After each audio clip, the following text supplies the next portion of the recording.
for his son. I still remember the first day of college in the United States. In my math class, I met the most beautiful girl. She seems to be positive, friendly, and had the most beautiful smile. I had a huge crush on her. However, weeks went by, I did nothing. I was too afraid, until one day I finally said to myself, okay, Forrest, today I'm gonna talk to her. I'm not gonna ask her out for a date or anything.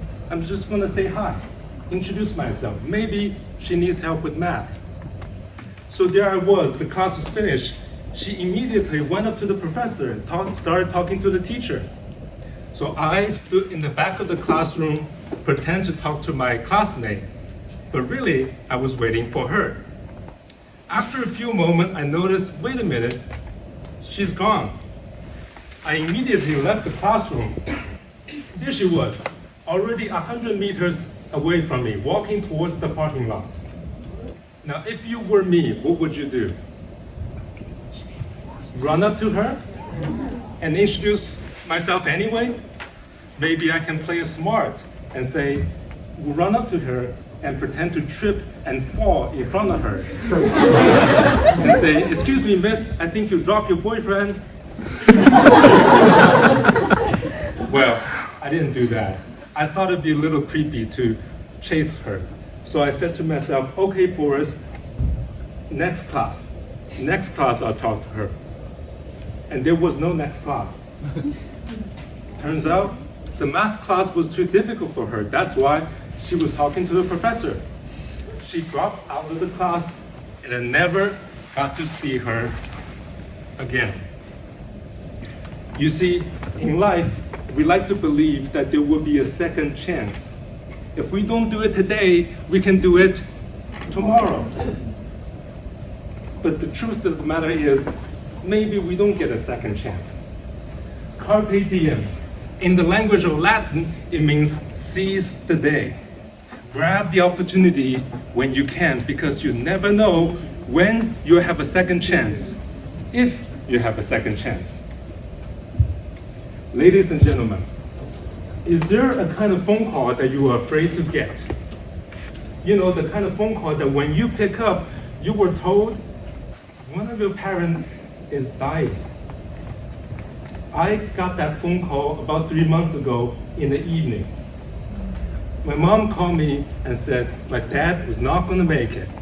Na baba beleza. Knowing my father was 77 years old, I was afraid that this might be the last time to see him. So I rushed to my parents' house, walked into my father's room, and there he was, weak, with his eyes closed, breathing heavily. He barely opened his eyes to see me. I said to my father, Dad, I'll take you to the hospital, to the emergency room. No, I'm fine. Everything is fine. Go back to your home.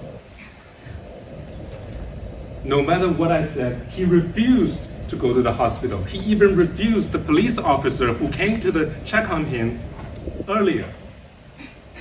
We were fighting for about 15 minutes. My mom was starting to compromise. She said, okay, if we go in the morning, will you promise you'll go? It was at that moment when I heard that, something snapped inside of me. I said, we're not going in the morning, we're going now. I said to my father, it's fortunate that you have your son with you here now instead of your daughter, because your son can force you to go. Then I walked to my father's bed. I tried to lift him.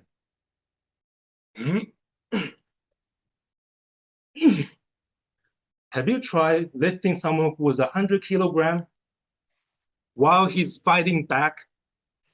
It wasn't easy, but we managed to do it. I grabbed my father from behind like this, and my mother lifted his legs.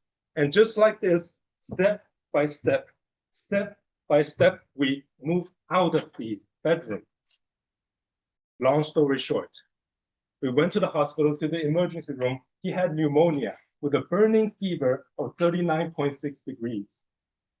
he was given a respirator, stabilized, and hospitalized.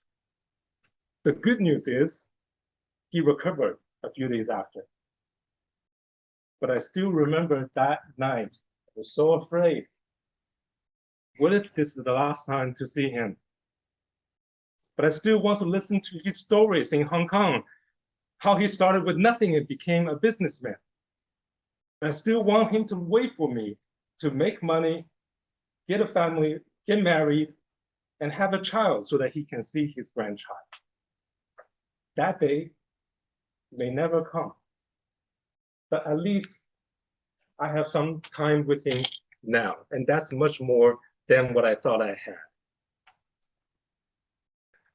My friends, do you have someone you like but afraid to talk to? Do you have a dream you want to pursue but gave up because you were scared? Do you have a father you love but never really spent time with? Carpe diem, because you never know when you'll get a second chance.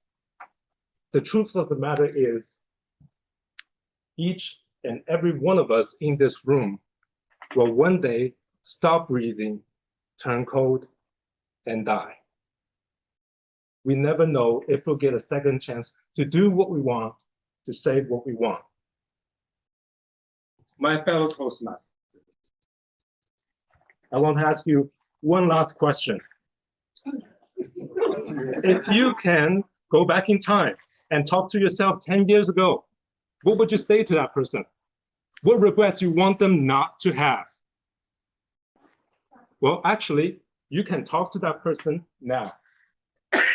Because in 10 years, you are the younger person now. Carpe diem.